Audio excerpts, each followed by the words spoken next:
O objetivo dessa aula de hoje é eu dar uma introdução sobre o Arduino, né?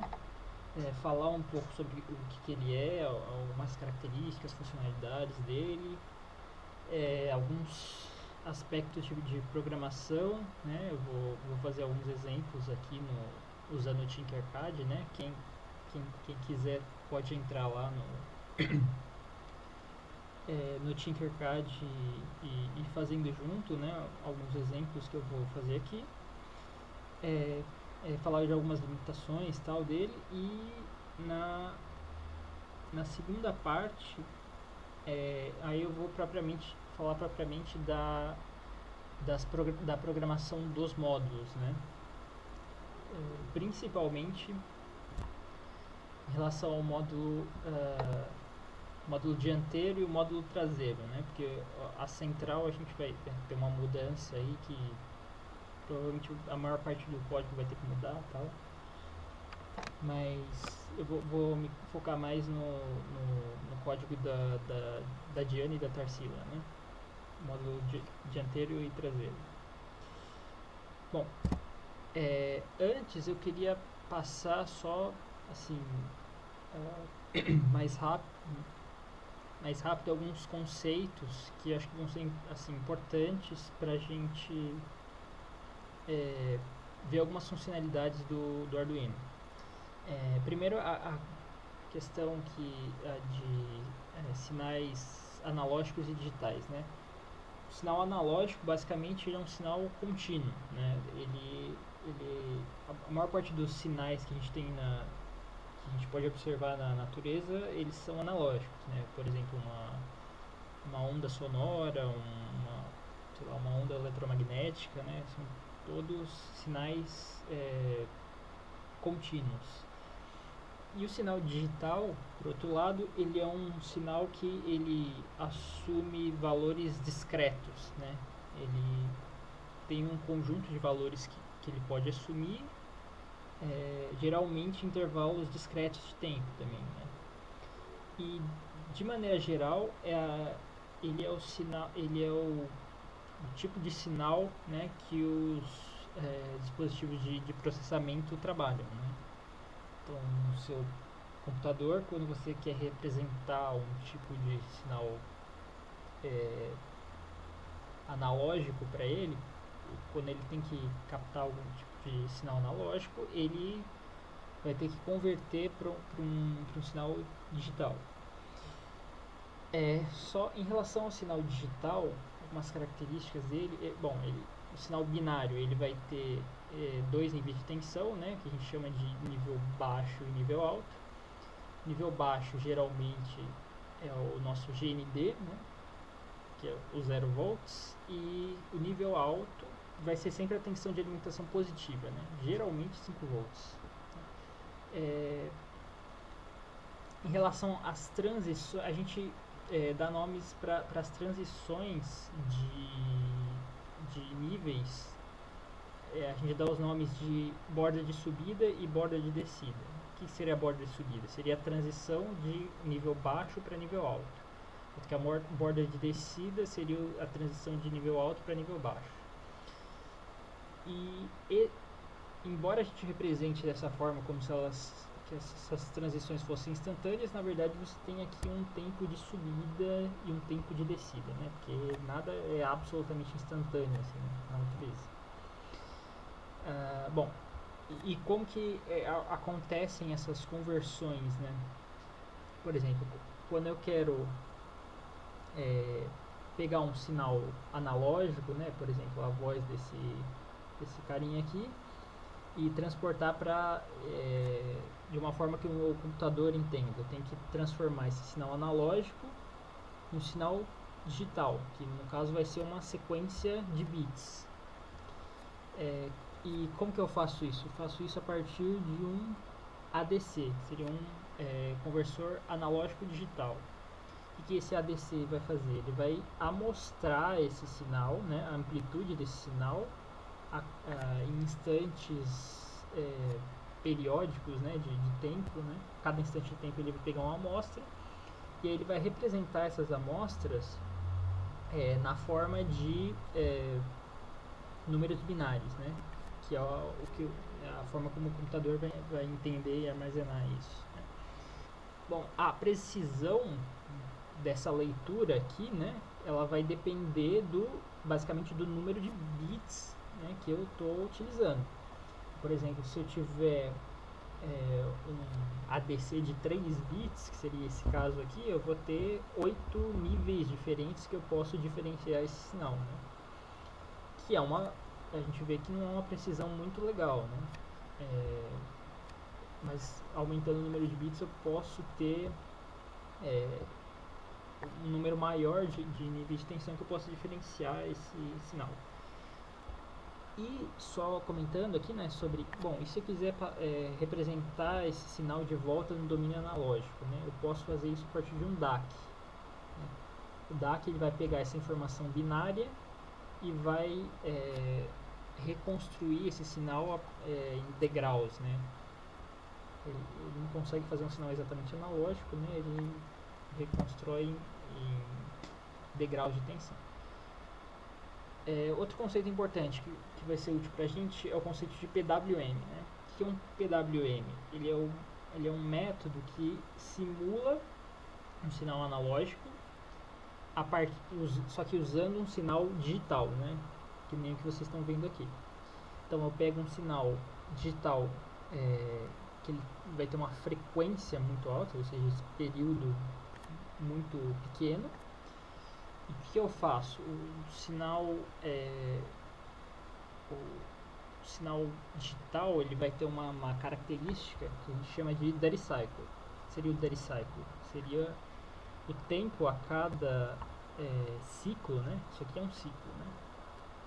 O tempo a cada ciclo que a minha saída permanece em on. Então, por exemplo, se eu tenho um sinal que ele fica ligado durante 1 segundo, desliga durante 3 segundos, depois liga 1 segundo, desliga durante 3 segundos, eu vou ter um sinal em que o duty cycle dele é 25%, ou seja, 25% do tempo ele fica ligado. E aí, como que eu uso essa propriedade, né? Eu posso dizer, principalmente se esse sinal tiver uma frequência muito alta, que a tensão média desse sinal ela vai ser proporcional ao duty cycle. Então, se eu estou usando um sinal de 5 volts e uso uma tensão de 5 volts e uso um duty cycle de 50%, significa que a tensão média desse sinal vai ser a metade, né? Ou seja, 2,5 volts. E se eu usar esse mesmo sinal de 5 volts, só que eu aumentar o duty cycle para 95%, ou seja, ele fica 95% do tempo ligado, a tensão média dele vai ser 95% do valor total. Então eu posso usar essa propriedade para basicamente fazer com que eu faço com que a tensão média desse PWM varie acompanhando o sinal que eu quero simular, né? O duty cycle vai aumentando e diminuindo de acordo com a tensão aqui, né? Bom, aí a depender da aplicação, se eu aplicar só esse PWM, pode ser que eu tenha vamos dizer, o efeito desejado. Por exemplo, se eu colocar esse sinal aqui uma lâmpada, um LED, se isso aqui for uma frequência muito alta, provavelmente a luminosidade que eu vou enxergar vai ser algo parecido com esse sinal, né? Que a gente não consegue enxergar uma luz piscando a uma frequência muito alta, né? A gente tende a enxergar a luminosidade média, mais ou menos. Mas pode ter algumas aplicações em que, por exemplo, esse sinal de PWM pode não ser ideal, né? Por exemplo, colocar isso aqui num motor ou coisa do tipo, você pode ter efeito indesejado ali, né?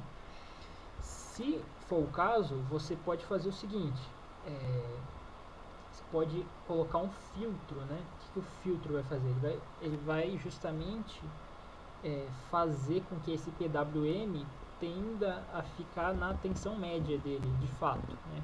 Aí você tem um sinal mais parecido com o que você queria de fato obter.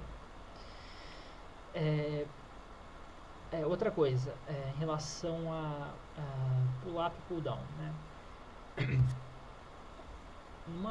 Num pino digital, eu tenho um problema quando eu não tenho nenhuma fonte de alimentação conectada no meu pino, né? Seria esse caso aqui, por exemplo, se eu fecho essa chave, eu tenho o GND entrando no pino, né? A tensão que o pino vai perceber vai ser GND.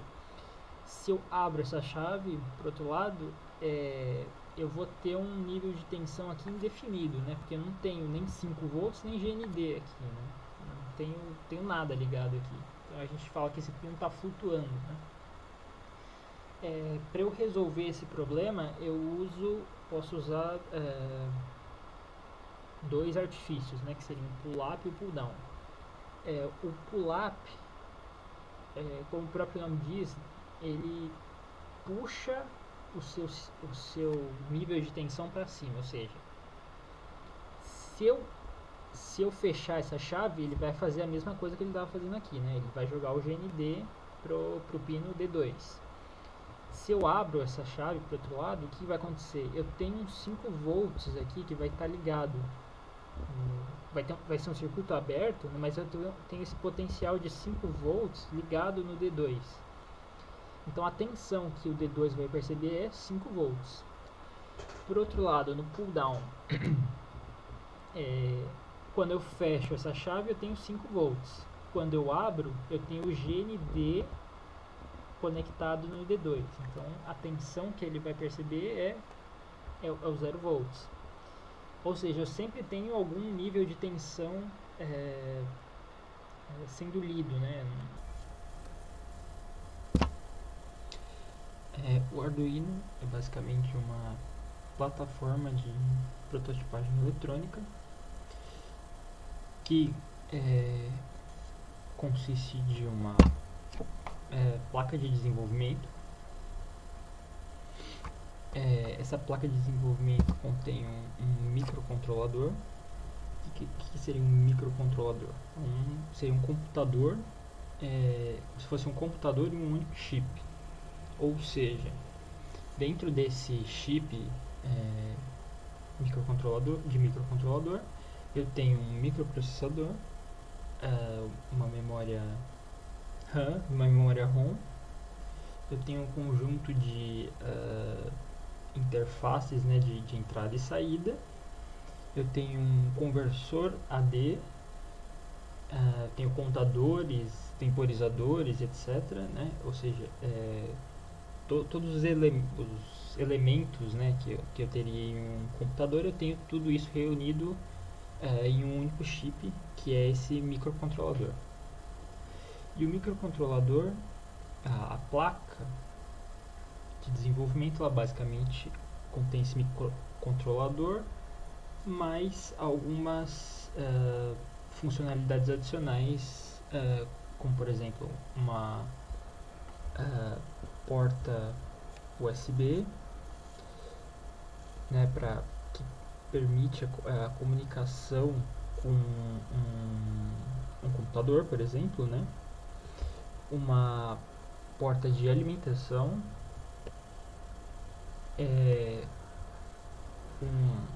um acesso mais simplificado, quer dizer, um acesso aos pinos, né, desse microcontrolador, e uma interface de programação também, né, ela permite a programação desse microcontrolador, entre outras coisas. E o Arduino, ele consiste tanto nessa placa de desenvolvimento, dessa placa de desenvolvimento, mais uma IDE, né? A IDE seria um software que vai ajudar o programador a escrever esse código, compilar ele para esse microcontrolador e eventualmente vai oferecer também ferramentas para você monitorar, né, o comportamento desse código, o que ele está fazendo.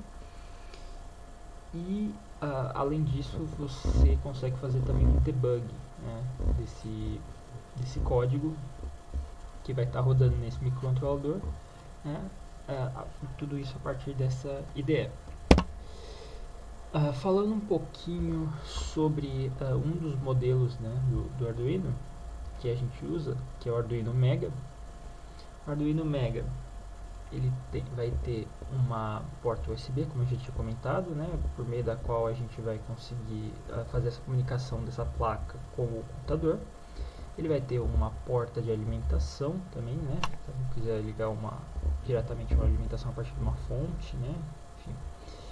Ele vai ter o nosso microcontrolador, propriamente dito, né, que seria o coração, né, dessa placa. E bom, ele vai ter também LEDs internos, né? Seja um LED que você pode realmente utilizar a partir da programação, sejam LEDs que são usados para indicar se uma porta serial tá funcionando ou não, né? Tem um botão de reset por meio do qual eu posso reinicializar, né, o programa que está rodando nele, né? E eu tenho o conjunto de pinos aqui, né? Eu posso todos os pinos eu posso usar tanto como entradas quanto como saídas. Eu tenho tanto pinos digitais quanto pinos analógicos. Qual que é a diferença principal entre eles? Os pinos que eu chamo de digitais, tanto os pinos que eu chamo como analógicos quanto os que eu chamo de digitais, eles podem ser usados como pinos digitais, né? Entrada e saída digital.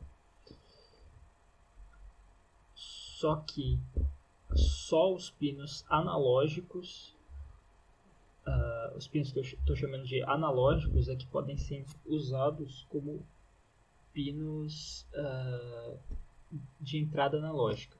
Por quê? Justamente porque só nesses pinos eu tenho esse ADC, tá? Que vai discretizar esse sinal analógico que está entrando nessa porta e, portanto, me dá fazer uma leitura analógica desses sinais.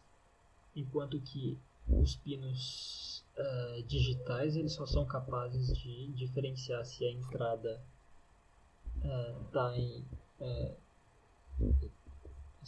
está em nível lógico alto ou nível lógico baixo. E como saídas, né, esses pinos podem somente colocar um nível de tensão na saída digital também, né? Ou nível alto ou nível baixo, né? 0 volts ou 5 volts. Em relação no Arduino a gente não tem, eu falei que só esses pinos podem ser usados como entrada analógica, certo? E o que seria usado como saída analógica? Aí entra a questão que assim, o Arduino ele não tem propriamente dito uma saída analógica. O que ele tem é que alguns pinos digitais eu posso usar como PWM. E aí eu posso tentar simular um sinal analógico usando esse PWM, né? É a alternativa que eu tenho porque eu não tenho propriamente dito uma saída analógica. Além disso,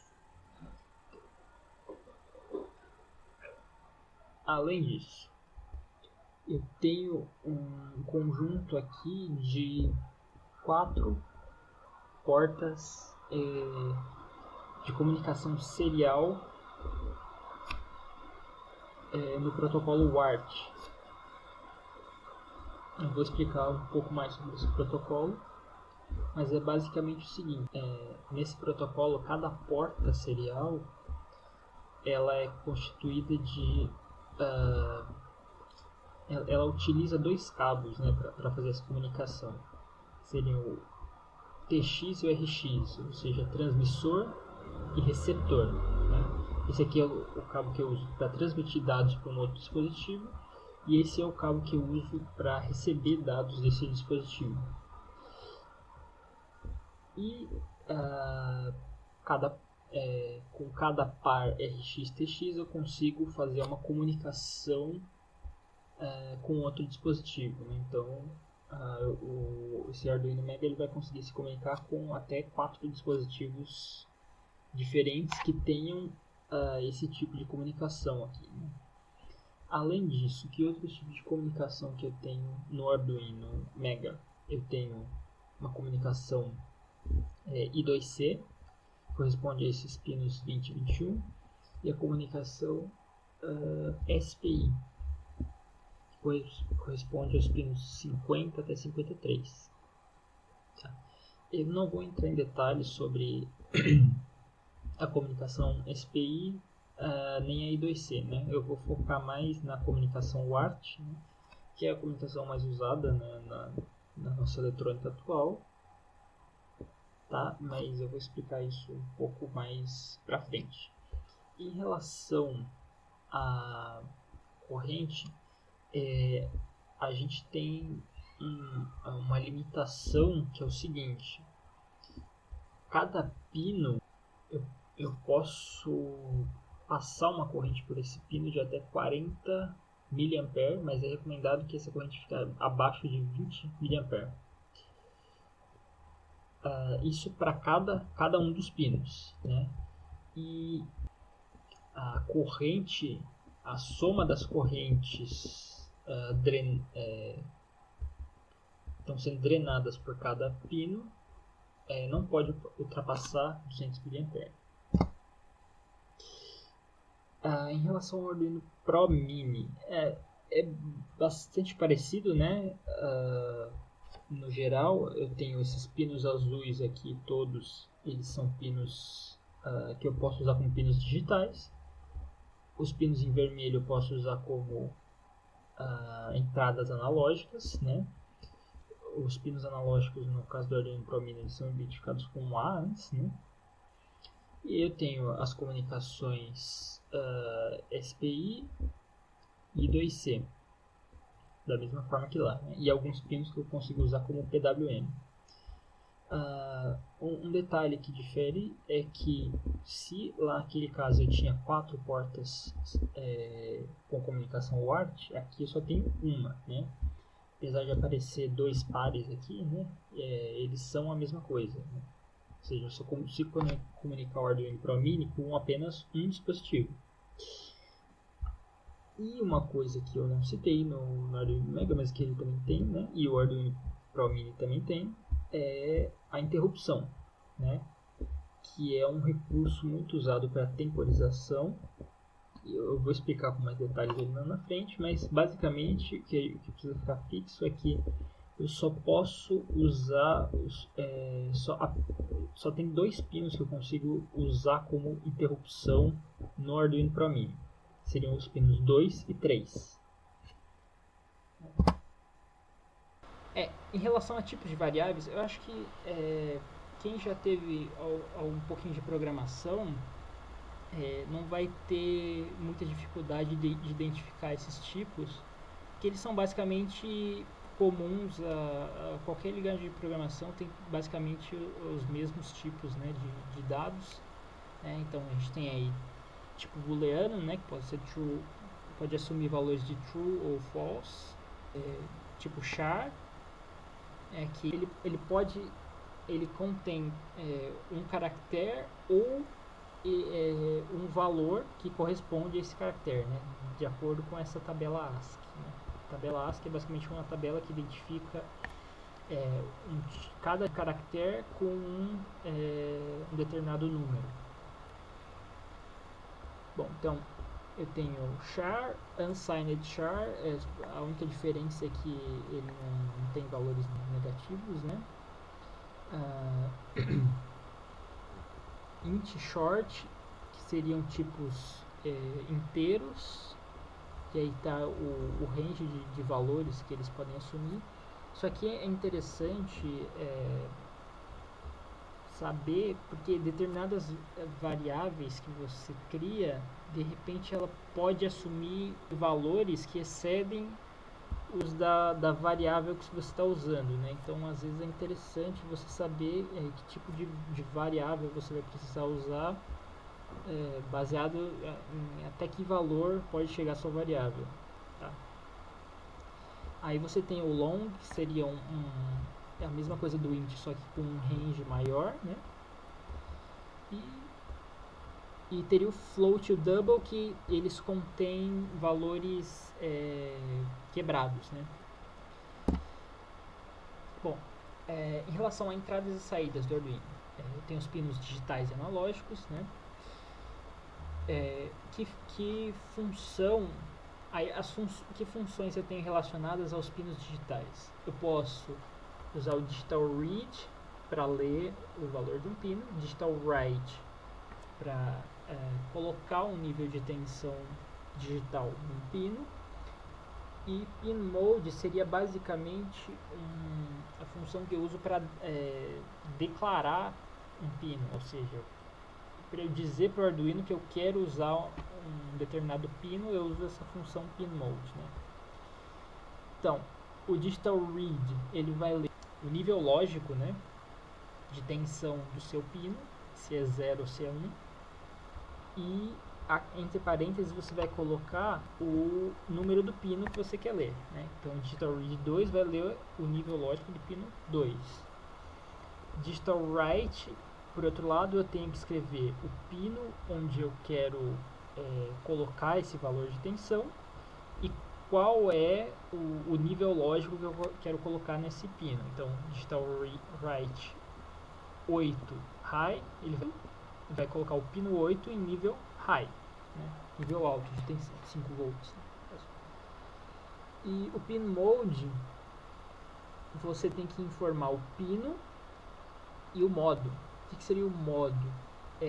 Se você quer, você vai informar se você quer usar esse pino como entrada, ou entrada com pull-up, ou uma saída, tá? Então, pin mode 13 é output, vai configurar o pino 13 a funcionar como uma saída.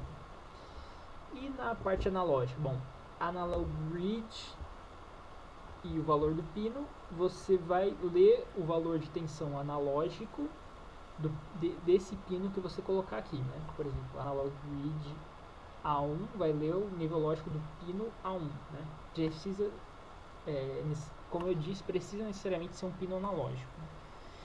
E só que ele lê esse valor discretizando em um intervalo de 0 a 1023. Por quê? Lembra que eu falei do ADC lá, né? Que você tem você discretiza o valor analógico a partir de um número binário, e a depender do número de bits você tem um número de possibilidades de valores que você pode discretizar esse sinal. No caso, por que é 0 a 1023? Porque o ADC do Arduino ele é um ADC de 10 bits, né? Se você fizer 2 elevado a 10, você vai descobrir que o número de intervalos, né, dele é 1024. E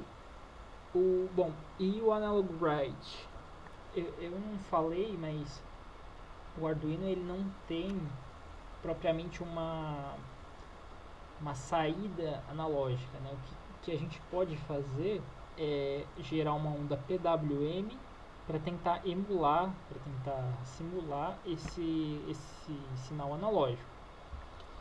Então, na hora de eu tentar escrever um valor analógico, o que eu vou fazer? Eu vou escolher o pino, né, onde eu quero escrever. Lembrando que ele é um pino digital, mas só um daqueles pinos digitais que aceitam ser uma saída PWM.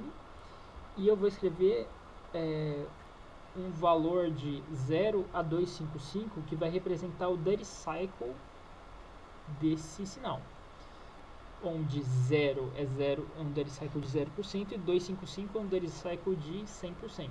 Tá? A gente vai trabalhar um pouco mais isso em um dos próximos exemplos. Né?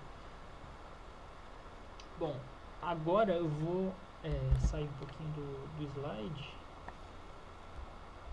e a gente vai começar a fazer uns exemplos, né? Aqui. Logo que você entrar, vai aparecer essa tela aqui, né? No momento que você entrar para criar um circuito, e você tem que pesquisar um Arduino e arrastar para cá, né? Para inserir ele na sua montagem.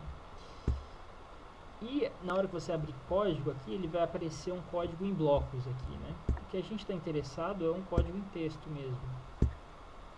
Tá? Porque isso aqui é como você vai escrever o seu código na IDE do Arduino. Né?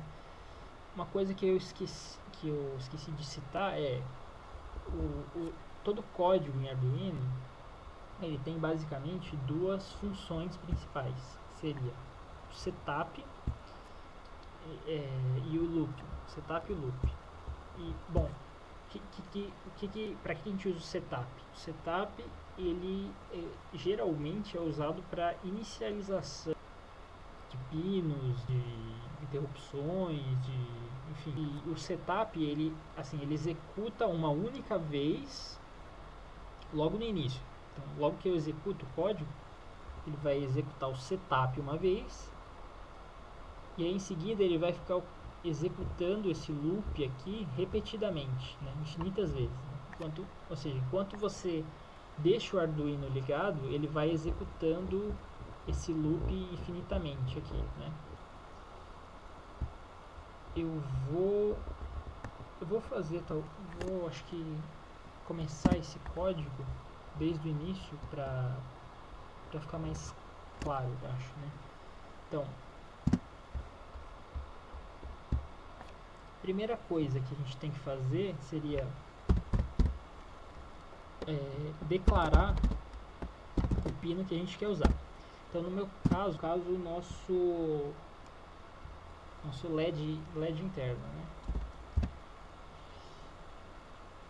E eu vou colocar ele como uma saída, né? Que ele é um LED, ele vai ter que vou colocar uma tensão nele, né? Então, o que eu vou fazer? Eu vou escrever, né, um nível de tensão, né? Digital write, dizer qual o pino que eu quero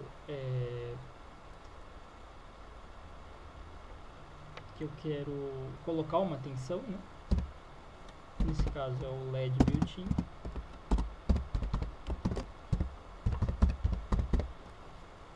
E qual é o nível de tensão que eu quero colocar nele? Que no caso seria, primeiramente eu vou colocar como nível alto, ou seja, o LED vai acender. Em seguida eu vou dar um delay. No caso esse delay ele é dado em microsegundos, né? Então eu vou dizer que ele vai dar um delay de 1000 microsegundos, ou seja, 1 segundo, né? E nesse delay ele não vai fazer nada, simplesmente vai esperar. Em seguida eu vou dar um digital write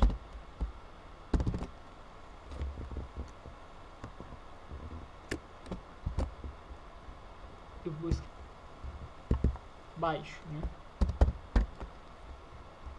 Ou seja, eu coloquei ele em 5 volts, esperei um segundo, agora eu vou colocar em 0 volts e dou um outro delay. O que vai acontecer? Ele vai acender o LED durante um segundo, vai apagar, ó. Acendeu durante um segundo, apagou. Por quê? Porque o loop ele fica repetindo. Então, ó, ele acende, espera um segundo, apaga, espera um segundo, e aí repete isso novamente infinitamente. Ou seja, enquanto eu estiver ligado aqui, enquanto eu estiver energizando essa placa de Arduino, ele não para, ele fica executando. Quando eu tiro, né, a alimentação, aí sim ele para. Bom, seguindo para o exemplo 2, para trabalhar um pouco a parte de leitura analógica, eu vou implementar aqui um divisor de tensão, né? O que seria um divisor de tensão? Ele é uma associação, né, de resistores, em que eu aplico uma tensão de entrada aqui, e essa tensão vai se dividir entre os dois resistores, e a minha tensão de saída vai ser uma fração, né? Portanto, como a tensão se divide, vai ser a tensão de saída, que vai ser a tensão sobre R2, vai ser uma fração dessa tensão de entrada, e vai ser dado por essa fórmula. Então, o que a gente vai fazer aqui? A nossa tensão de entrada aqui vai ser 5 volts, tá? 5 volts do pino de alimentação do Arduino. E o outro terminal, um dos terminais do nosso nosso resistor R1 vai ser um resistor fixo. Nosso resistor R2 vai ser um potenciômetro. Um terminal desse potenciômetro vai ser ligado no GND, e a nossa tensão de saída, que é o que a gente vai medir, a gente vai jogar isso numa porta analógica do Arduino, no caso a porta A0. Então, vamos ver como é que fica isso. Bom, vou ligar os 5 volts no meu resistor, vou ligar o resistor no meu potenciômetro, vou ligar o potenciômetro no GND, e vou ligar esse nó aqui, né, esse meio aqui, né, na nossa porta analógica, que é o que a gente vai medir. E como é que fica o código? Bom, como é que fica o código, então? Primeiramente eu vou fazer uma leitura analógica da porta A0 e vou guardar isso em uma variável chamada read, tá? Uma variável do tipo inteiro. E eu vou agora imprimir esse valor. Para eu imprimir, eu uso uma função chamada serial.println. O que essa função faz? Ela vai imprimir esse valor na porta serial, né? E esse valor vai aparecer aqui nessa tela chamada Monitor Serial, que é essa é uma ferramenta que existe na IDE do Arduino, tá? E a partir desse Monitor Serial eu vejo que está sendo impresso por essa função serial print, tá?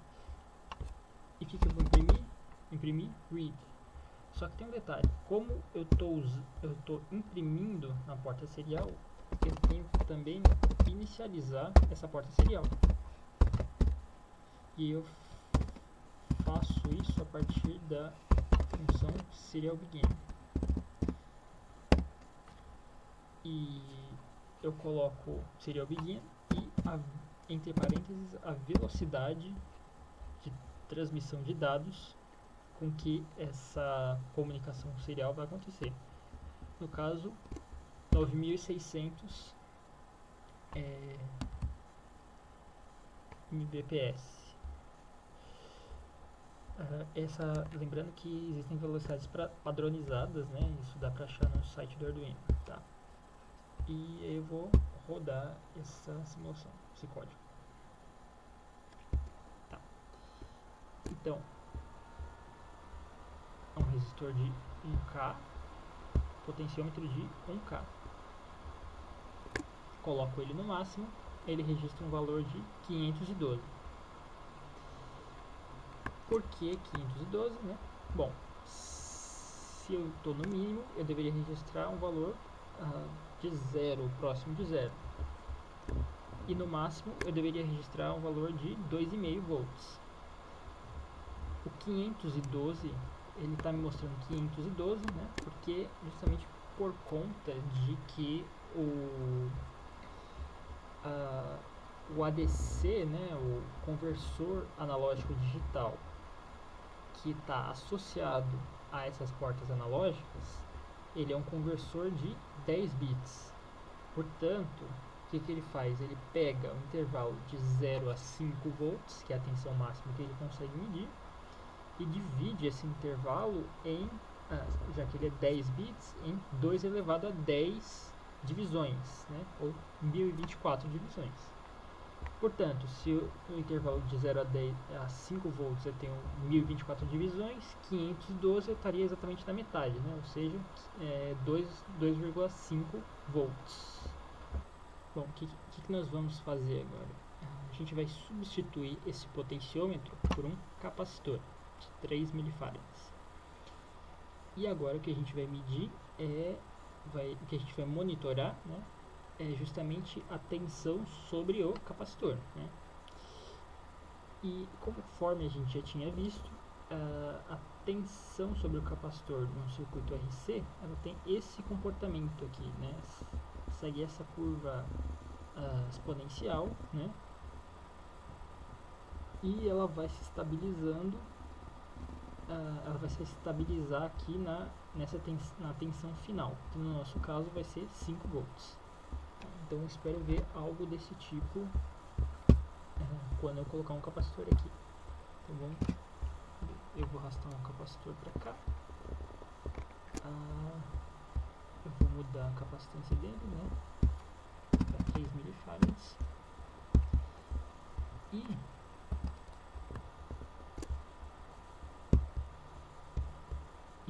vou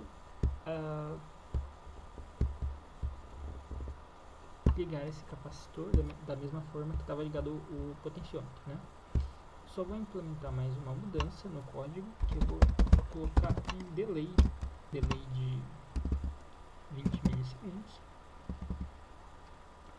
e vou rodar esse código e vou olhar uma ferramenta aqui que ela está presente também na interface, na IDE, né, do Arduino, que seria o Serial Plotter. O que esse Serial Plotter faz? Conforme eu vou imprimindo valores aqui, valores numéricos, ele vai fazendo um gráfico com esses valores numéricos que eu estou imprimindo, né? E aí dá para ver claramente aquela curva exponencial de carga, né, do capacitor, que vai se estabilizando com o tempo próximo de 1024, né, valor 1024. No exemplo 3, a gente vai simular uma saída analógica usando PWM, né? E a gente vai usar esse sinal PWM para acender um LED, né? Esse circuito contém um LED. E aí o nosso objetivo é o que? A gente vai variar o duty cycle desse sinal PWM que a gente está colocando nesse circuito, e vamos ver se a gente consegue observar uma variação no brilho do LED, né? Já que a intenção do PWM, né, é que conforme você varia o duty cycle, você varia também a tensão média, né? Consequentemente, você consegue simular um nível de tensão intermediário, né, entre 0 e 5 volts, né? Esse é o objetivo. E a gente vai monitorar a forma de onda desse sinal a partir desse dispositivo aqui, que é um osciloscópio, né? O osciloscópio é basicamente um dispositivo em que você consegue ver a forma de onda de um sinal, ou seja, como esse sinal varia no tempo. Tá? Então vamos ver como vai ficar isso. Bom, eu tenho aqui meu PWM,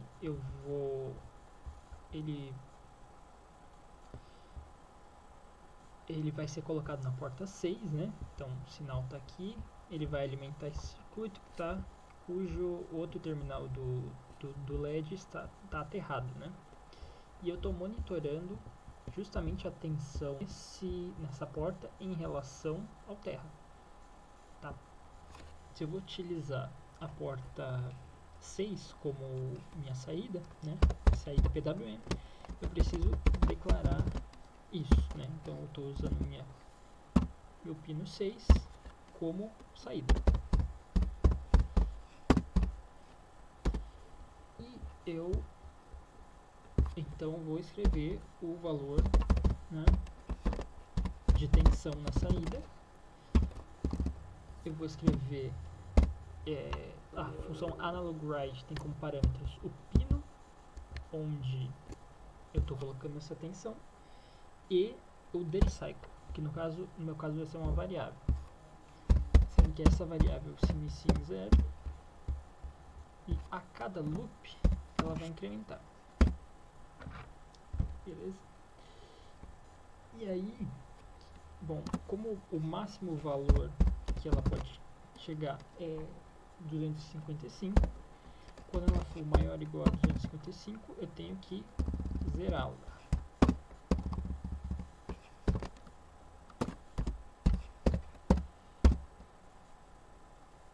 E aí eu vou dar um delay aqui só para não tumultuar, né? E bom, é isso. Vamos ver o que a gente consegue enxergar aqui. Bom, aqui está o nosso sinal PWM, né?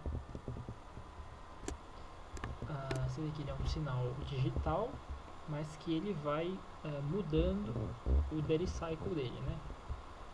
O DeliCycle é justamente o tempo em nível alto, né? E aqui eu consigo perceber claramente como é que acontece essa variação do DeliCycle, né? Ou seja, eu começo com um DeliCycle próximo de 0, né? Onde o sinal está praticamente o tempo inteiro desligado, até chegar num sinal com DeliCycle de 100%, onde ele está praticamente o tempo todo ligado, né? E ele vai variando justamente esse tempo em nível alto, né? Ele varia de 0 a 100%, né? Lembrando que 255, que é o valor máximo, representa um DeliCycle de 100%. E aí quando ele chega em 100%, ele volta para 0%. E aqui eu consigo ver a variação do brilho, né, desse LED conforme o DeliCycle vai mudando. Beleza? Em relação à temporização, eu já tinha explicado uma das funções, né, relacionadas à temporização, que é o delay, né?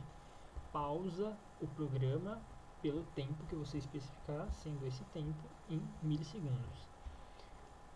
A função delay microseconds faz a mesma coisa, só que você especifica o tempo em microsegundos, né?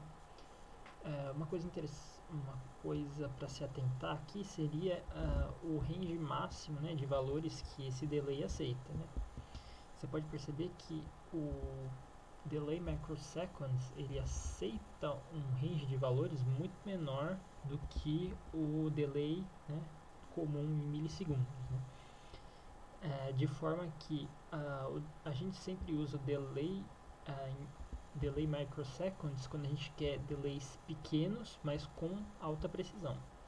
Enquanto o delay em milissegundos a gente usa mais para quando a gente quer menos precisão, mas um delay maior, né? E em relação às funções milis e micros, né? Ambas elas retornam o tempo decorrido desde que o Arduino começou a executar o programa atual. E a única diferença é que o milis vai fazer isso em milissegundos, vai me retornar o tempo em milissegundos, e micros vai me retornar o tempo em microsegundos, tá? E de novo, existe uma diferença, né, do valor máximo que essas funções conseguem contar, né? Bom, em relação à interrupção,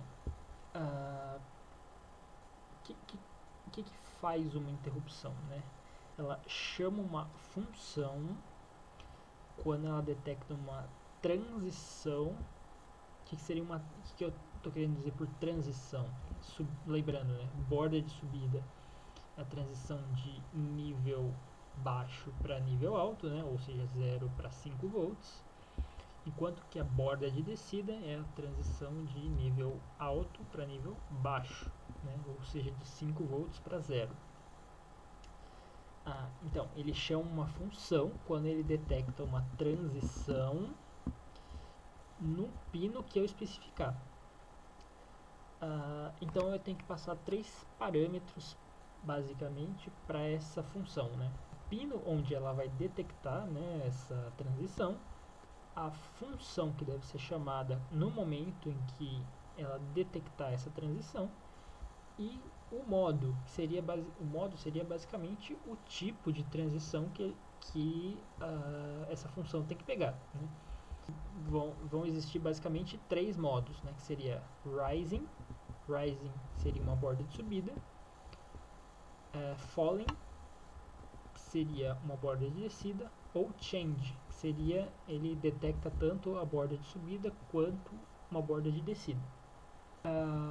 Eu tinha comentado, né, que não são todos os pinos que aceitam funcionar como interrupção, né? No caso do Arduino Pro Mini, tenho basicamente só 2 pinos que podem funcionar como interrupção, né? Seriam o pino 2 e o pino 3. E basicamente cada um desses pinos existe uma interrupção associada a ele. Então, no caso do pino 2, eu tenho interrupção int 0, né? E do pino 3 eu tenho interrupção int 1. Então, por conta disso, eu tenho basicamente 2 sintaxes possíveis, ou seja, 2 formas com que eu posso chamar essa função. Eu posso colocar digital pin to interrupt e o número do pino, ou eu posso colocar direto o número da interrupção. Então, voltando aqui, eu posso colocar digital pin to interrupt 2, se eu quero detectar uma transição no pino 2, ou eu posso simplesmente colocar 0. E da mesma forma, se eu quiser detectar uma transição no pino 3, eu posso colocar digital pin to interrupt e 3 entre parênteses, ou simplesmente 1, que é exatamente isso aqui, digital pin to interrupt, o número do pino, ou simplesmente o número da interrupção. Então, por exemplo, se eu colocar attach interrupt 1 blink rising, o que isso aqui vai fazer? Vai detectar uma transição de low para high, que é rising, né? Borda de subida, no pino 3, porque eu estou falando que o número da interrupção é 1, e vai chamar a função blink. Bom, seguindo para o exemplo 4, a gente vai implementar um frequencímetro, né, um medidor de frequência, usando interrupções, né? Então a gente vai gerar um sinal, a gente vai usar um gerador de funções. Um gerador de funções seria basicamente um dispositivo que gera um sinal, uma forma de onda que eu desejar, né? Senoidal, quadrada, triangular, etc. Nesse caso nós vamos usar um gerador de sinais para gerar esse sinal quadrado aqui, né? Sinal digital.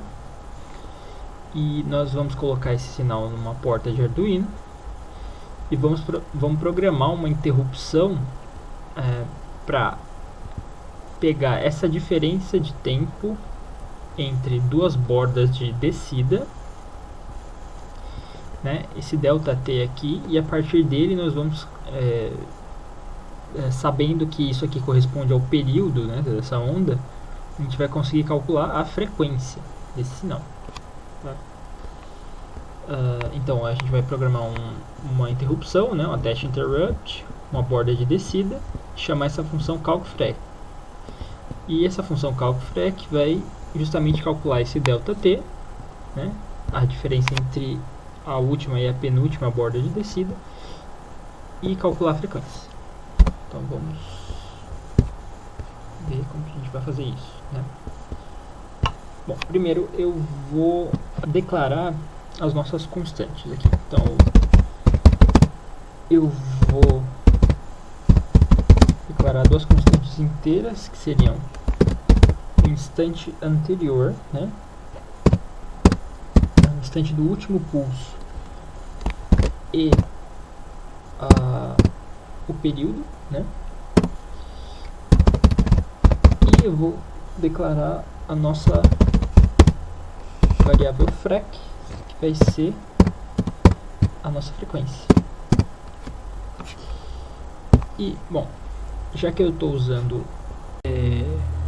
como eu estou ligando meu gerador de sinais nessa porta 3, eu vou inicializar essa porta 3 como entrada. Nesse caso eu vou usar o pull-up interno dessa entrada, né? Por isso input pull-up, né? Porque eu estou ligando direto, né? Esse cabo eu estou ligando direto, não tem nenhum pull-up externo, né? Então o mais ideal seria ligar dessa forma. Eu vou inicializar a minha interrupção, interrupção número 1, que se trata da porta 3.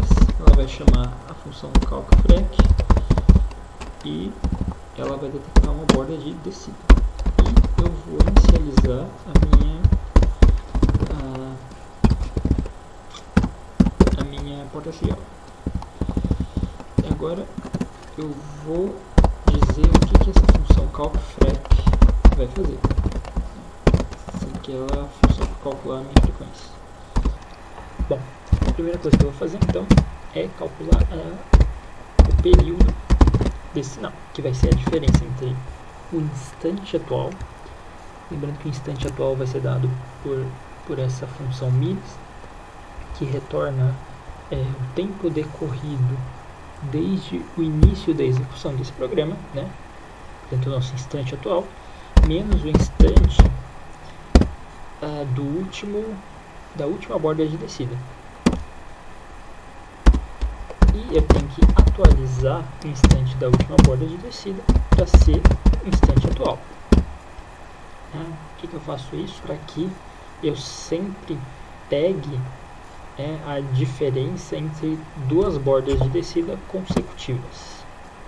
Tá. E finalmente eu calculo a frequência, que a princípio vai ser o inverso do período, mas como esse período está em milissegundos, né, eu tenho que multiplicar por 1000. E finalmente eu vou imprimir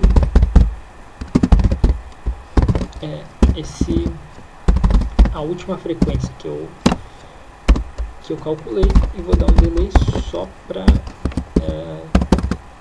não tumultuar muito aí, né? Vamos ver o que vai acontecer. Ó, a gente vê que ele está medindo relativamente bem, né? Medindo certinho, né? Frequência. Coloquei uma frequência de 500 Hz, né? E parece que ele está medindo de uma forma coerente aí. A comunicação que a gente usa, bom, a gente pode separar os tipos de comunicação que dois tipos de comunicação possíveis, que seria síncrona e assíncrona, né? O que é uma comunicação síncrona? É uma comunicação onde eu envio o dado e envio um sinal de clock. O clock ele seria basicamente o sinal de referência, né? Então, a cada pulso de clock, eu leio o valor que está chegando, né? Então, se eu estou mandando o mesmo clock, significa que assim, a informação que eu estou mandando aqui pelo outro dispositivo, não tem nenhuma chance de o outro dispositivo ler errado, né, essa informação, porque eu estou mandando justamente o clock, que é a referência para você ler esse sinal, né, em que instante de tempo você tem que ler esse sinal. Essa é a comunicação síncrona. A comunicação assíncrona, por outro lado, você não manda o sinal de clock, tá? Só que aí você tem que mandar, se você não manda o clock como referência, você tem que ter outra referência, né? No caso, a sua referência vai ser um bit de início e um bit de parada. Eles que vão simbolizar, vão indicar para o meu receptor quando ele tem que começar a ler, quando ele tem que terminar de ler. E além disso, eu tenho que me certificar de que esses dois dispositivos estão trabalhando na mesma frequência de transmissão de dados, né? Que a gente chama de baud rate. O ART, ele é um tipo de comunicação assíncrona, tá? Então a gente tem por exemplo, eu quero comunicar dois dispositivos por meio da comunicação WART, né? Então, cada dispositivo vai ter um par RX-TX e eu tenho que ligar o TX, que é o transmissor de um, no RX do outro e vice-versa, tá? A comunicação WART, pelo fato que você tem dois canais, você tem a possibilidade de ter uma comunicação que a gente chama de full duplex, ou seja, você pode mandar a informação nos dois sentidos ao mesmo tempo, tá? E aqui, só mostrando que o WART é um dos protocolos de comunicação que a gente tem outros que eu já tinha citado meio que por cima, né, anteriormente. E não sei se o Atibaia vai querer complementar alguma coisa.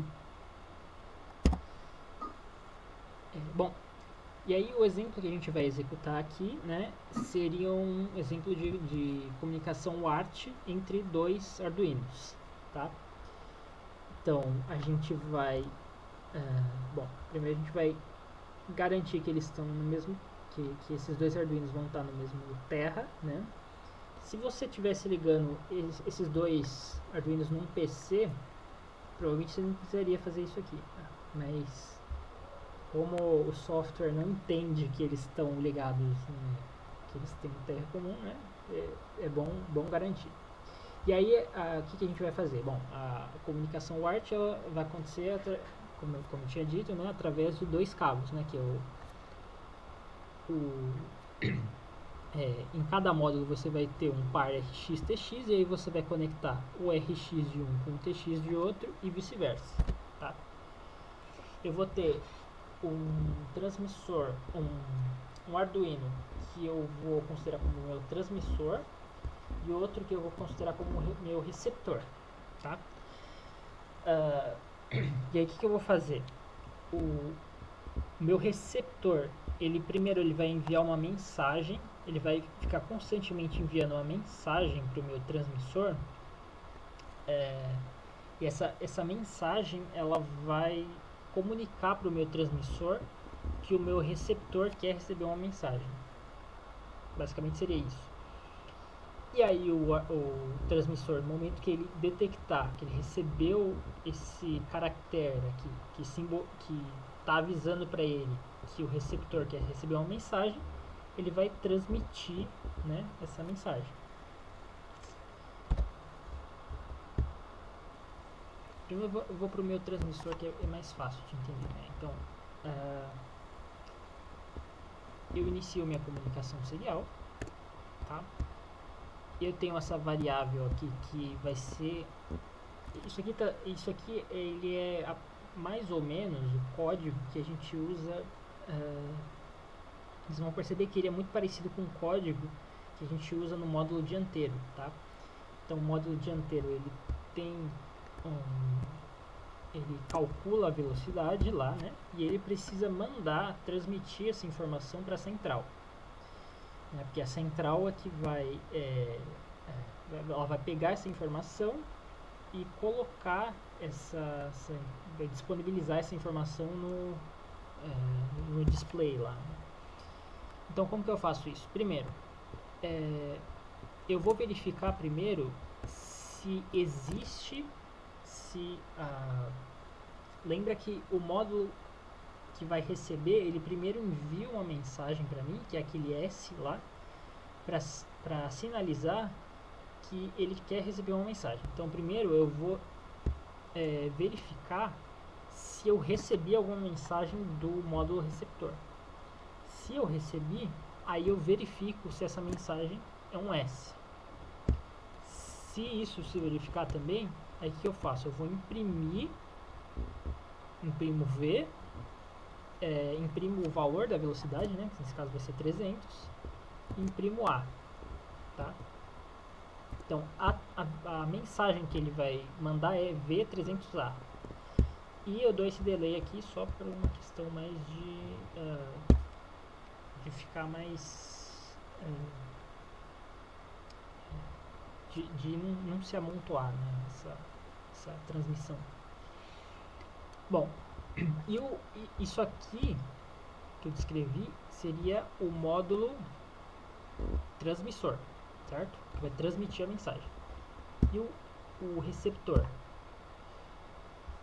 Bom, o receptor ele tem que enviar aquele S, né, para simbolizar que ele está querendo receber a mensagem.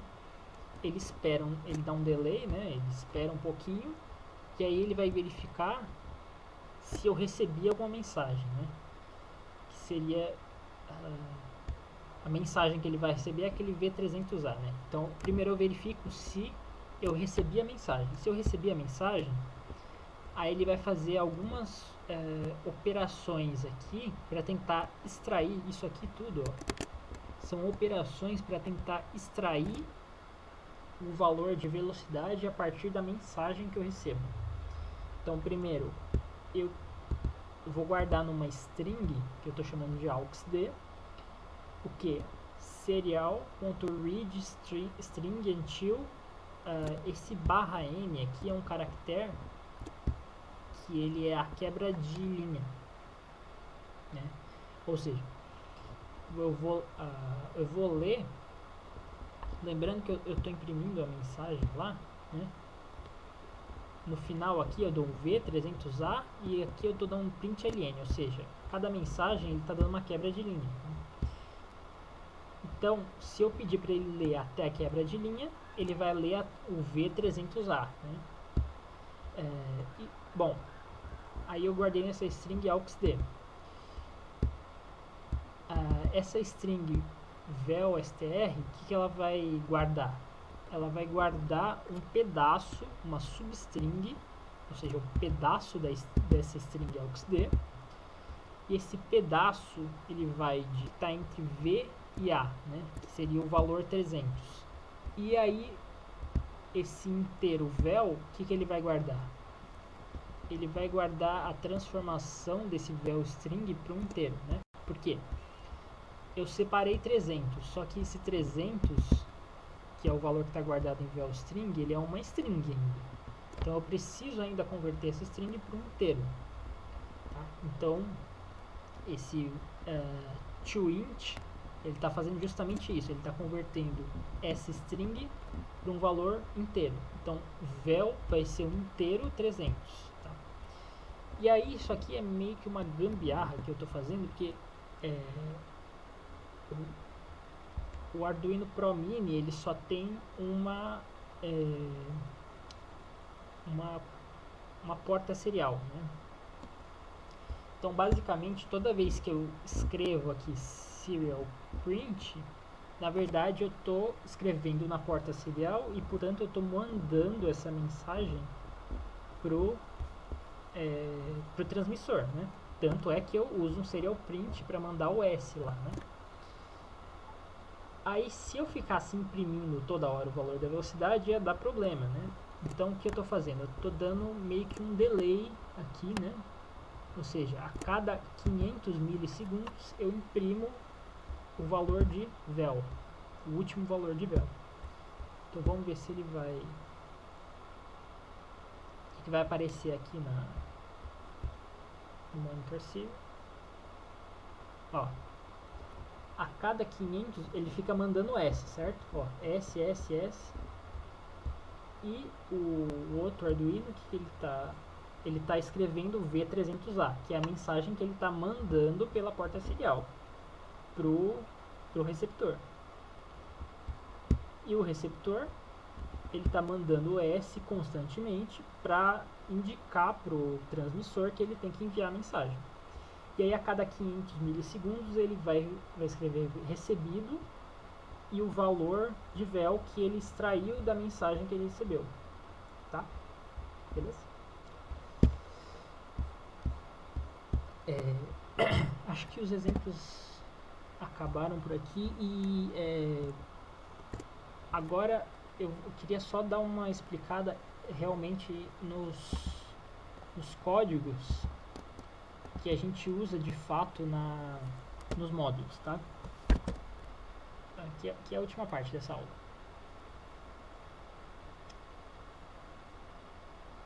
Tá. Bom, então, aí tá os códigos, e aqui seriam os códigos da Diana, né, que é o módulo dianteiro, que é responsável pela velocidade, né? Se vocês lembram, o sinal que está entrando no módulo dianteiro é aquele sinal que eu fico que vem do sensor magnético, né, que ele fica chaveando a tensão da bateria 0,12 volts, né, que aí eu passo por um círculo de condicionamento lá que esse sinal passa a ser um sinal que alterna entre 0 e 5 volts, né, e que eu uso a distância entre dois pulsos lá para calcular a velocidade linear da roda, né? Então, primeira coisa, a comunicação que eu tinha acabado de explicar, exatamente o que a gente usa, exatamente o código que eu acabei de explicar, né? E aí eu tenho lembra que eu tinha falado do attach interrupt, né? que é o attach interrupt? Ele é uma função, né, que ele vai detectar uma transição, nesse caso uma transição de descida, né, ou seja, de 5 volts para 0, no pino 3, né, que corresponde à interrupção 1, e quando ele detectar essa transição, ele vai chamar a função rotação roda. E o que essa função vai fazer? Ela tá de um jeito diferente aqui, mas ela tá muito parecida. Isso aqui é muito parecido com o que a gente fez lá no caso do frequencímetro, né? Isso aqui vai calcular a diferença de tempo entre dois pulsos consecutivos. O véu vai, a partir dessa diferença de tempo, calcular a velocidade. E aí eu atualizo o instante do último pulso. E essa lógica implementada visa para que a primeira medida não seja 0, né? Em relação ao código da Tarsila, né, do módulo traseiro, eu tenho um attach interrupt também, né, uma interrupção no caso aqui no pino 2, né, que é a interrupção 0, e é uma interrupção, ele detecta uma transição de subida e chama essa função rotação motor. O que essa função vai fazer? Ela vai calcular da mesma forma que você calcula esse ΔT aqui entre dois pulsos para o caso do sinal de velocidade. Esse rotação motor ele vai calcular a diferença entre dois pulsos daquele sinal que entra, que sai do circuito de condicionamento do sensor de rotação, né? Então, só para lembrar, sensor de rotação a gente tem aquele sinal transiente, né, que a gente pega do cabo de vela, a gente passa por um circuito de condicionamento que vai transformar aquele sinal num sinal retangular, né, um sinal digital, né, vamos dizer assim. E esse sinal digital é o que entra no Arduino. E aí o essa função rotação motor vai fazer? Ela vai pegar essa diferença de tempo entre dois pulsos desse sinal que está saindo do círculo de condicionamento, né? De sinal digital. Além disso, a gente declara que dois pinos seriam os pinos onde vai entrar o sinal dos sensores capacitivos, tá? Que são que a gente usa como sensor de nível. Como são dois sensores, você declara duas portas aqui. E aqui eu estou definindo o que são sensor 1 e sensor 2, né? Que são basicamente os números das portas onde está entrando esse sinal do sensor capacitivo, tá? Além disso, eu inicio a comunicação serial, né? Toda aquela parafernália toda. Inicializo o pino onde vai receber o sinal do RPM, né? Enfim. Aqui, tudo isso aqui faz parte da comunicação, né? A comunicação da Tarsila acontece do mesmo jeito que a da Diana, né? Ou seja, eu verifico se eu recebi uma mensagem, verifico se é um S, e aí a partir disso, se eu recebi um S, né,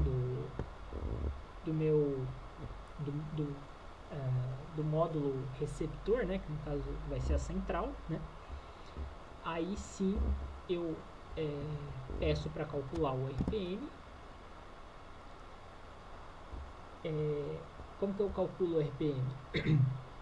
Usando esse DT-RPM que ele fica calculando, né, a cada vez que eu detecto uma transição de tensão no pino 2, né? Então eu calculo a rotação usando esse delta de tempo e calculo o nível. E aqui eu envio a mensagem para a central. Então, o que vai ser a mensagem? R, o valor da rotação, C, o nível de combustível e S. Destrinchando mais essas funções que eu acabei de citar, né? Então tenho a função rotação motor, né, que vai ser responsável por calcular esse delta de tempo, né, do sinal condicionado do RPM, né,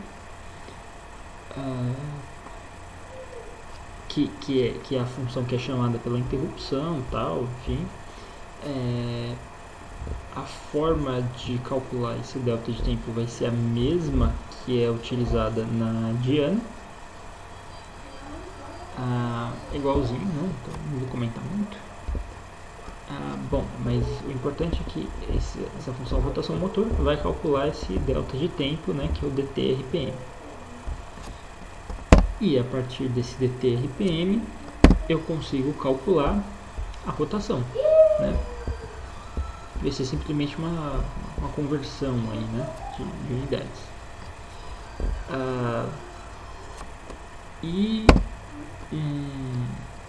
Lembrando que essa fórmula eu já havia apresentado ela na aula sobre sensores, né, quando eu falei do sensor do RPM.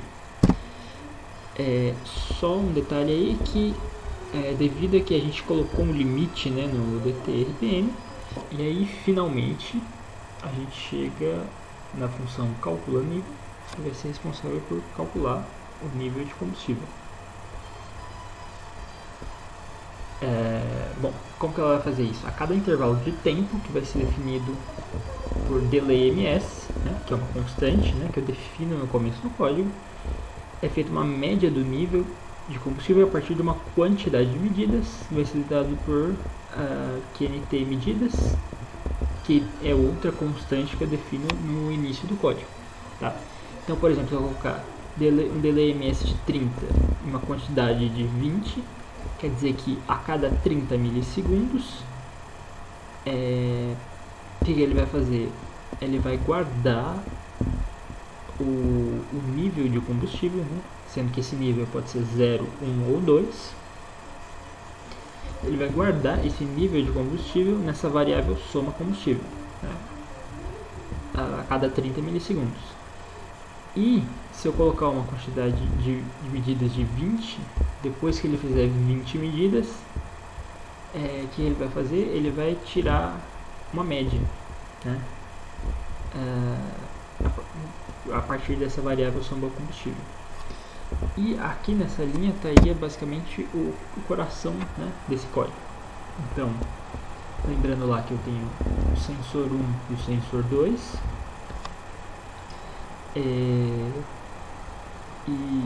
Bom, como que eu vou fazer essa leitura e definir em que nível que ele está? Isso aqui é basicamente uma forma diferente de você fazer um if, né?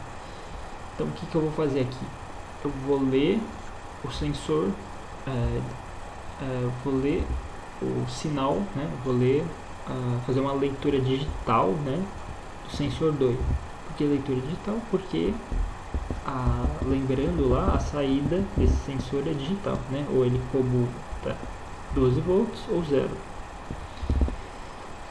Então, partindo do pressuposto de que ele fica em nível, a saída dele fica em nível lógico alto quando ele detecta ali, em nível lógico baixo quando ele não detecta. Então, eu vou perguntar para ele, bom, S2 está ativo? Se não está, lembrando que S2 seria esse sensor de baixo. Se S2 não está ativo, significa que o líquido está aqui, né? Ou seja, entre 0 e 1/3 da capacidade. Então eu vou fazer um soma combustível, ele vai somar 0, essa variável. Agora, se S2 está ativo, aí eu preciso conferir o sensor S1, né? Se S1 não está ativo, significa que ele está entre 1/3 e 2/3 da capacidade. Nesse caso,